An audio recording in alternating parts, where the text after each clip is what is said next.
임마누엘. 보라, 처녀가 잉태하여 아들을 낳을 것이요 그 이름은 임마누엘이라 하리라 하셨으니 이를 번역한즉 하나님이 우리와 함께 계시다 함이라. 마태복음 1장 23절의 말씀입니다. 임마누엘은 하나님이 우리와 함께 계신다는 뜻으로 마리아가 예수님을 잉태하였을 때 천사가 남편 요셉에게 나타나 일러준 말입니다. 구약의 이사야서에 나오는 말씀을 인용한 것으로 하나님께서 예수 그리스도를 통하여 우리와 함께 하실 것을 알려주는 말씀입니다. 임마누엘은 전치사, 전미사, 고유명사 세 개가 합해 결합된 단어입니다. 임이라고 하는 단어는 뭐뭐와 함께, 영어로 with라는 말입니다. 누는 우리, 엘은 하나님이란 뜻입니다. 따라서 임마누엘은 하나님이 우리와 함께 계신다는 뜻입니다. 임마누엘은 하나님이 항상 함께하고 있는 상태, 우리와 한몸 되어 떨어질 수 없는 상태를 의미하고 있습니다. 구약에서는 율법을 통하여 하나님이 함께하심을 믿었지만 신약에서는 하나님과 함께하는 예수 그리스도가 오심으로 그분을 영접한 자들 속에서 함께 계실 것을 말씀하고 있습니다.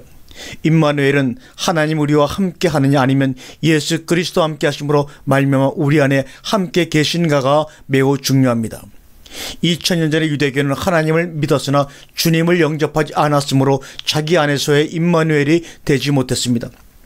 그러므로 실존이 어떻게 역사해 왔는가를 성경을 통하여 조명할 때 오늘날 우리와 함께 하신 하나님을 만나게 될 것입니다. 구약에서 하나님이 계신 곳은 어딘가? 여호와는 스스로 계신 분이라는 뜻입니다. 여호와 하나님께서는 하늘과 땅을 만드시고 나서 당신이 만드신 땅의 어느 특정 지역을 설정하시어 그 속에 생명나무와 선악을 알게 하는 나무와 각종 나무와 모든 짐승을 살게 하셨습니다. 그리고 나서 그것을 지키고 다스리는 사람을 만들어 함께 살게 하셨습니다. 그것이 바로 우리가 아는 에덴 동산입니다. 에덴 동산은 항상 열매가 풍성하여 주림이 없는 곳이라는 뜻입니다. 하나님께서는 자신의 형상대로 만드신 아담과 하와를 그곳에서 살게 하시고 모든 것을 주관하되 선악을 알게 하는 나무의 열매를 먹지 말라고 명했으나 그들은 언약을 어김으로 쫓겨나게 되었습니다. 하나님은 그들이 다시 생명과를 먹고 소생하지 않도록 천사와 두루도는 하얀 검으로 생명나무의 길을 감춰버렸다고 창세기 3장 22절에 말씀하고 있죠. 아담이 에덴 동산에서 쫓겨나기 전까지만 해도 하나님은 땅에 계셔서 그들과 함께 하셨습니다. 그러나 죄를 짓고 난 후부터는 하늘에 거하시면서 땅에 있는 자들의 기도와 간구를 들으시고 당신이 택하신 이스라엘 백성들을 돌보시며 자신의 존재를 알려왔습니다. 땅에 사는 당신의 백성들을 간섭하시는 하나님께서는 언젠가는 다시 땅에 내려와 너희와 함께 하시겠다고 선자를 통하여 약속하셨습니다. 그 말씀이 이사야 7장 14절입니다. 그러므로 주께서 친히 징조로 너희에게 주실 것이라. 보라, 처녀가 잉태하여 아들을 낳을 것이요 그 이름을 임마누엘이라 하리라. 이사야 선자는 예수님이 오시기 전 약 500년 전의 선자입니다.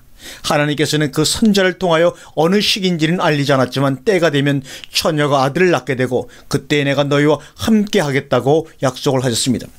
유대인들이 그 약속이 속히 이루어지기를 갈망하였으나 자기 때에 이루어지지 않자 후손들에게 이루어질 것을 바라보면서 생을 마감하였습니다. 너희와 함께 하시겠다고 약속하신 하나님께서는 또다시 말씀이 속에 있는 자들과 함께 하시겠다고 새 언약을 허락해 주셨습니다. 에레미야 31장 33절의 말씀입니다.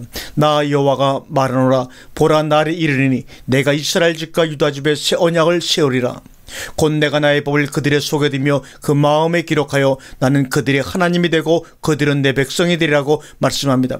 하나님은 당신의 법을 사람 속에 기록하여 하나님의 법이 있는 자들과 함께 하겠다고 약속하셨습니다. 이 의미는 말씀이 기록되어 있는 자들에게 당신의 아들을 보내어 함께 하시겠다는 뜻입니다. 그러므로 이 약속이 어떻게 성취되는가를 성경을 통하여 확인해 보아야 합니다. 예수님 당시의 임마누엘에 대해서 살펴보겠습니다.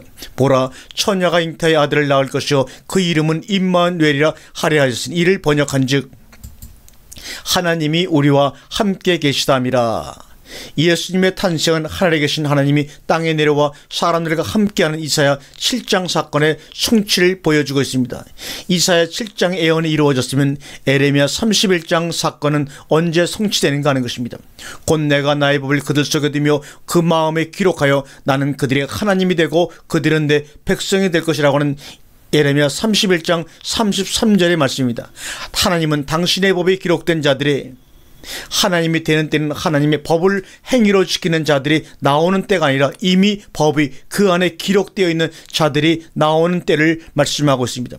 법은 율법을 가리키는데 사도 바울은 두 종류로 정의하고 있습니다. 이는 그리스도 예수 안에 있는 생명의 성령의 법이 죄와 사망의 법에서 너를 해방하였음이라. 로마서 8장 2절이죠. 즉 생명의 성령의 법과 사망의 법으로 구분하고 있습니다. 바울은 주님을 만나기 전에 율법으로 흠이 없는 사람이었습니다.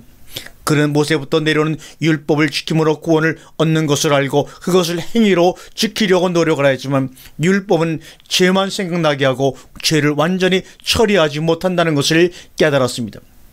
이와 같이 드러난 율법은 하나님의 이름을 부르게 하지만 하나님과 한 몸 되게 하지는 못합니다. 그 이유는 바로 사람 속에 죄가 있고 하나님은 죄가 있는 사람과는 함께 할 수가 없기 때문이죠. 그러므로 죄를 완전히 처리할 수 있는 율법이 필요한데 바로 생명의 성령의 율법인 것입니다. 요한복음 6장 63절에 살리는 것은 영이니 육은 무익하니라. 내가 너희에게 이른 말이 영이요 생명이라. 이 생명의 성령의 법은 예수 그리스도 안에 있습니다. 너희는 내가 일러준 말로 이미 깨끗하였으니 곧 예수 그리스도 안에 있는 생명의 성령의 말씀을 받아들이면 죄사함을 받게 되고 정결한 상태가 됩니다. 따라서 곧 내가 나의 법을 그들의 속에 두며 그 마음에 기록하여 나는 그들의 하나님이 되고 그들은 내 백성이 될 것이라고 에레미야 31장 33절에 하신 말씀은 예수께서 오셔서 생명의 말씀을 사람들에게 전할 때 그 말씀이 있는 자에게 하나님이 함께 계시겠다는 뜻입니다. 그러므로 하나님의 약속이 성취되는 완전한 임마누엘은 예수 그리스도의 생명의 말씀이 그 안에 있고 그 말씀의 지배를 받으며 사는 자들에게 성취되는 언약입니다. 만일 내가 판단하여도 내 판단이 참다니 이는 내가 혼자 있는 것이 아니요 나를 보내시니가 나와 함께 계심이라고 로마서 8장 16절에 말씀하고 있습니다. 예수님께서 하나님은 저 하늘에 계시지 않고 땅에서 나와 함께 계신다라고 선포하시면서 나의 말을 받으면 하나님이 함께하는 자가 된다고 하자 유대인들은 그 말을 믿으려 하지 않았습니다. 그러자 내 말을 믿는 자는 하나님께로부터 난 자만이 가능하다고 요한복음 1장 12절에 말씀을 하고 있지요. 생명의 근원이신 하나님께서 이 땅에 강림하신 것은 예수 그리스도를 통하여 감추어진 에덴 동산의 실체를 회복시키기 위함이었습니다. 그래서 아버지와 함께 선악과로 인해 허물과 죄로 죽어가는 자녀들을 생명의 말씀으로 살리는 일을 행하셨습니다. 더 나아가 자녀들이 세상에 사는 날 동안 아버지를 어떻게 섬기며 살아야 하는가를 가르쳐 주시고 손수본을 보여주셨습니다. 유대인들은 태어날 때부터 문자로 기록된 율법을 지키며 사는 것이 그들의 삶의 전부입니다. 그러나 그 율법은 생명의 율법을 통하여 살아계신 하나님이 이 땅에 내려오기 위한 그림자였습니다. 유대인들은 율법에 기록된 대로 처녀에게서 아들이 태어날 것이며 하나님은 그 아들을 통하여 세상을 통치하실 것을 믿고 있었습니다. 그러나 실상 아들이신 예수님이 태어나자 메시아로 알아보지 못하고 죽이는 일에 앞장을 섰습니다. 그들이 생명의 법이신 예수님을 죽이는 일에 앞장선 것은 여러 가지 이유가 있지만 먼저 자신들이 알고 있는 율법이 더 중요했기 때문이며 더 나아가 하나님께로 난 자들이 아니라는 증거입니다. 예수님을 영접하는 자는 사람의 뜻으로 나지 아니하고 오직 하나님께로 난 자들만 영접할 수가 있습니다. 예수님이 이 땅에 오신 목적도 하나님께로 난 자들을 찾아 구원하시기 위함이었습니다. 곧 하나님의 법이 기록된 자들에게 생명의 법을 전하여 하나님이 함께하심을 깨닫도록 한 것입니다.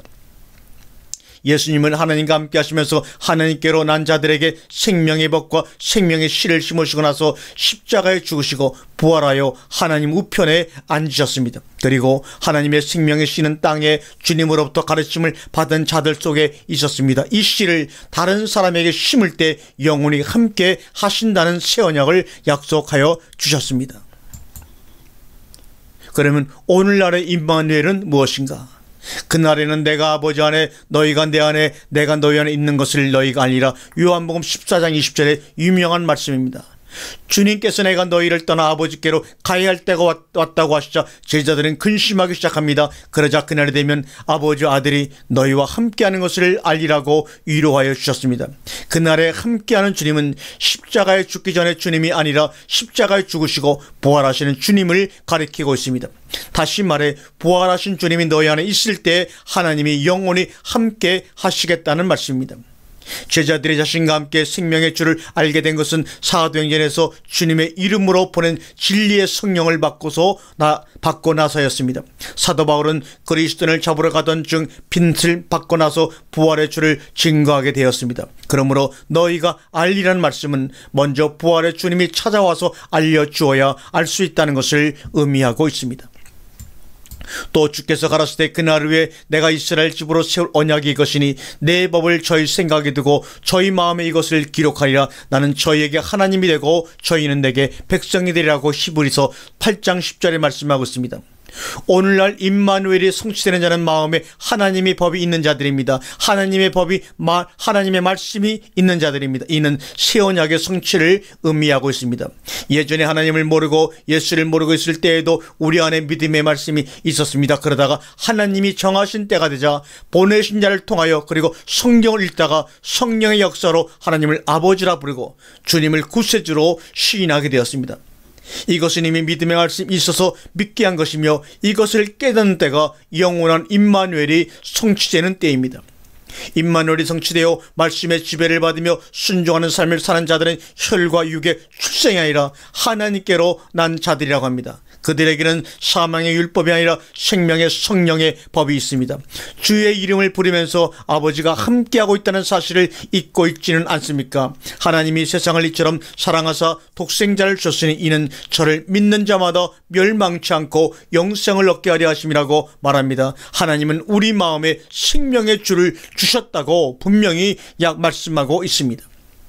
주셨으니 이 말은 헬라어로 엔도켄입니다. 엔도켄, 부정과거 능동태에서 내가 알 수 없는 어느 시기에 이미 이루어졌다는 것입니다. 세상이 알 수 없는 시기, 자신이 알 수 없는 시기에 이미 독생자를 주었는데 그것을 모른 채 살고 있다는 것입니다. 또 저를 믿는 자마다를 원문으로 직역하면 지금 그 안에서 믿는 자라고 나옵니다. 에이스 아우톤, 그 안에서 무엇의 에이선처럼 무엇과 결합하여 하나가 되는 개념이 있는 전치사임에 따라서 저를 믿는 자는 주님과 한몸 된 것을 지금 믿는 자는 영생을 얻는다는 말입니다. 저를 믿는 것이 아니라 내가 내 믿음과 내 의지로 저를 믿는 것이 아니라 주님과 한몸 된 것을 지금 믿는 자는 영생을 얻는다는 것이 정확한 번역인데요.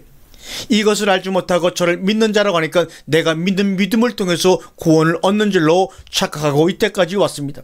하나님은 생명의 말씀과 믿음의 말씀을 가지고 있는 자들을 통하여 내 안에 있는 주님을 깨닫게 합니다. 그러므로 가르치는 자는 자기 안에 생명의 주님이 있는 것을 확실히 깨달은 다음에 가르칠 때 성도로 하여금 구원에 이르는 지혜가 있게 하고 온전한 사람으로 양육하여 선한 일을 하는 자로 성장하게 합니다. 또 가르침을 받는 자는 하나님께서 주의 종들을 통하여 생명의 말씀을 증거하게 한다는 사실을 깨닫고 정결하고 흠없는 상태에서 받아들여야 합니다. 말씀을 증거하는 시간은 가르치는 자와 가르침을 받는 자들이 서로 임마누엘이 되는 사건이 이루어진 시간이기 때문입니다. 목자가 생명의 꼴을 주어 하나님과 주님의 양들이 함께 한다는 것을 알려주고 양들은 자기 안에 생명의 주가 있다는 것을 깨달을 때 임마누엘 사건이 서로가 성취가 되는 것입니다. 우리는 각자에게 임마누엘이 성취된 것을 깨달았다면 또 밖에서 임마누엘 되는 사건을 보아야 합니다. 그것은 생명의 말씀을 전할 때 확인할 수 있으며 복음으로 아들을 낳아 양육할 때 하나님이 함께하는 임마누엘의 역사가 현실로 나타나는 것을 보게 될 것입니다. 오늘도 말씀을 통하여 나온 자들 속에 하나님이 우리와 함께 하신다는 임마누엘 사건을 기억하면서 주어진 삶을 믿음으로 충실히 살아가 승리하는 자가 되기를 주님의 이름으로 축원합니다. 아멘.